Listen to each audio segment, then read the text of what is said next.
that might be a good one. That might be a good one. Yeah, it is. It is a good one. That's awesome. Woo. Come here, baby. Come here, baby. That's a lot better one, guys.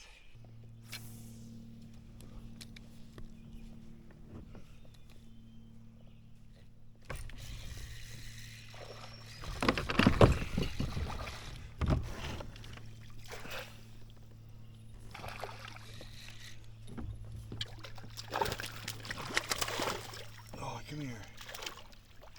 Okay.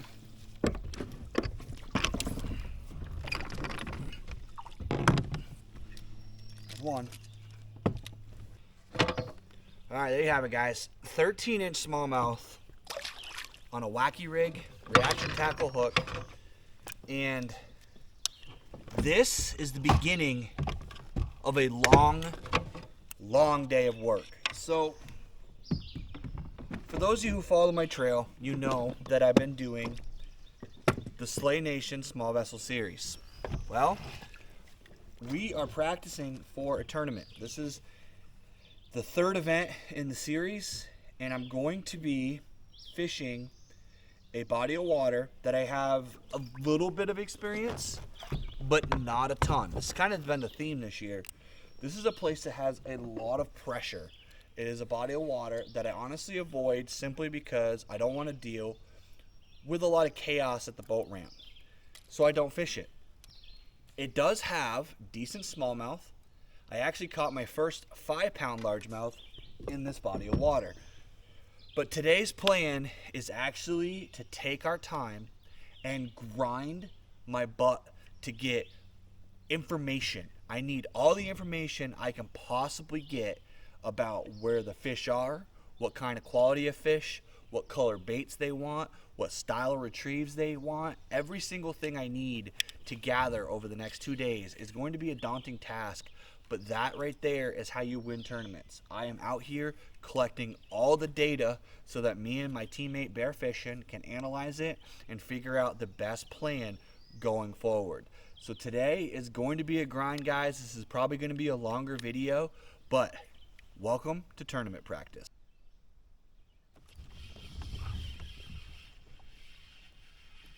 Ooh, that might be a bigger one. What is that? Is that a walleye? I caught a walleye on a Ned rig. What in the actual shit? Well, that was cool.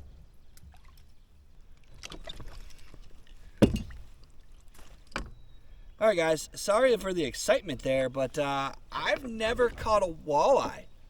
Like, the only one I've ever really caught was trolling on Lake Ontario, but never would like cast and retrieve style fishing. So that's a really neat thing to happen. I don't even really care that it wasn't a smallmouth. That was an interesting fish catch. I want to show you guys this fish. This is freaking cool. That's a freaking walleye, dude. That's so cool. I'm not gonna handle him in his mouth though, because walleye have teeth, guys, and I don't want to get bit. I've always wanted to catch one of these guys. Check that out. A freaking walleye.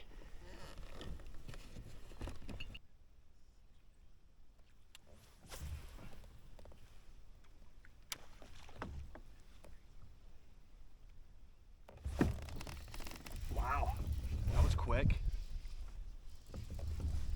Ooh, that's a better one. I don't know what that is. That a walleye? Ooh, that might be a small. That's a big smallie. I gotta play this, guys. I don't wanna. Holy shit. That's a monster smallmouth. No! You ever lose a fish that just makes you sick to your stomach? That was that fish, guys. That crankbait hit the water, and that smallmouth absolutely smashed that bait almost instantaneously, to the point where I screwed up and I didn't get him in the net. But that had to have been a PB smallmouth. I swear that was a PB for me.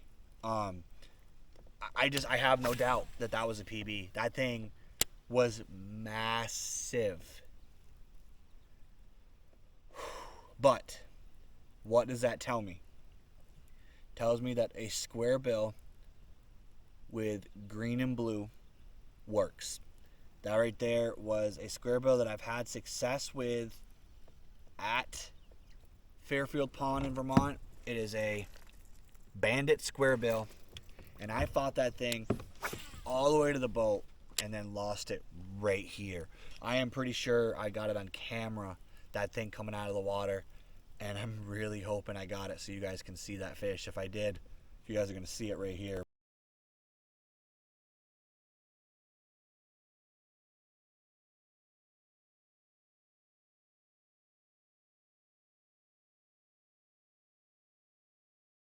But what does that tell me? I've got to learn. I've got to learn from it.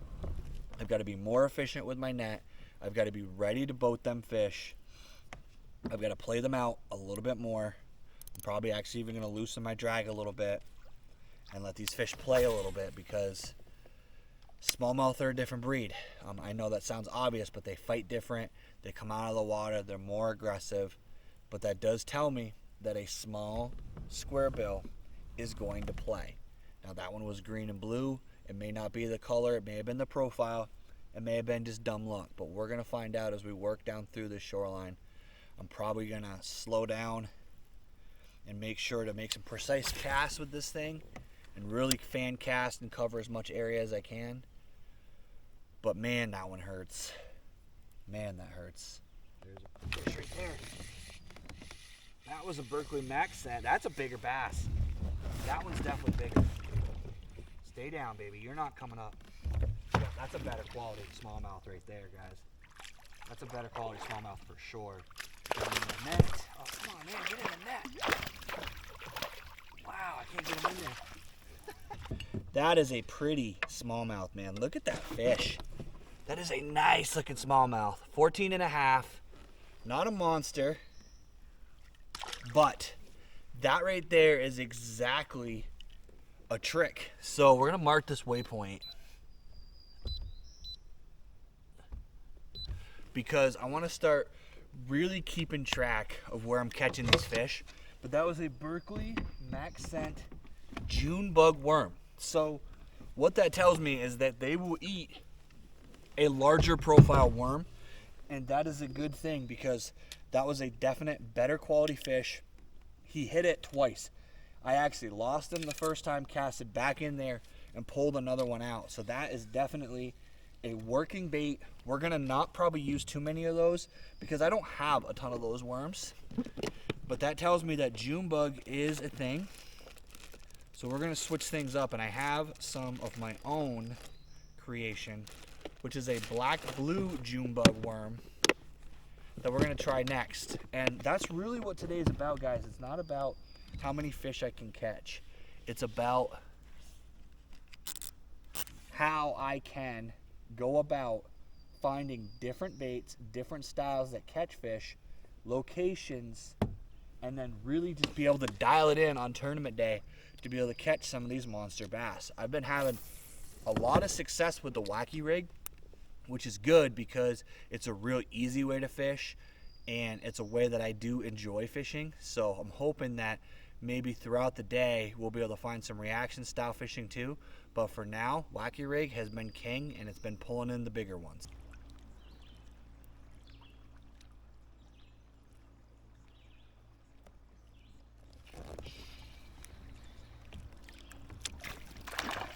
This little guy.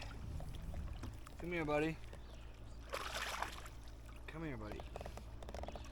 Come here, little man. You know, 2 tournaments in a row, I have so desperately wanted there to be a moving bait bite. And so far, that's just not been a thing. It's actually very frustrating, but that's okay. So what I have found, here's the information I do have. Wacky rigs of almost every possible color seem to be working. On top of that, I did notice that the larger the Wacky rig worm, the better the quality of fish. So kind of makes sense, you know, a small fish can't get a 6-inch worm in its mouth, so it's not even gonna try. That being said, I cannot get a motion bait, crankbait, chatterbait, any of those types of baits. I fished them all today, and I cannot seem to find a bite. So I'm on the opposite end of the lake, where I have had some success with those styles of baits, and we're working our way through the column in about 8 feet of water. We are actually on essentially the side that the wind is blowing to. So I'm hoping that maybe this will be where we could get a moving bait bite going. But if not, then tomorrow when I come back here to do the second phase of my practice, I'm going to work the other side and honestly probably tie on drop shot and more finesse. Just double down on what's working and really just dial in the bigger bite. When it comes to tournaments, you don't really get to pick and choose, but the more data you have, the better off you are. So I'm gonna definitely junk fish and try to find every possible bait that we've caught on, try to dial in the specific baits that seem to get bigger bites, and that's what we're gonna use for the tournament next weekend. Now, I do think that those fish are on beds, so I really do have to work to make sure I find alternate locations, because there's a good chance that those fish I was catching today will not be there next weekend. There's a good chance that maybe that's the last wave of spawn. I don't really know. For those of you who don't know how the bass spawn works, it does happen in waves. It doesn't happen every fish comes to the bank at one time, but a lot of those fish are on beds. They're guarding beds. They're very aggressive. So if they do have a spawn situation, they may go lockjaw and may not be interested in anything that we drop in front of them in 6 days. So I'm really hoping to find multiple areas. This is on, again, the opposite side of the body of water. And then the front half of the lake I'm gonna fish tomorrow. So I really have a good picture of what's going on around the entire perimeter. So that's the plan, guys. I'm gonna work my way through this column with some reaction baits. And if that doesn't work, we'll talk again in the truck.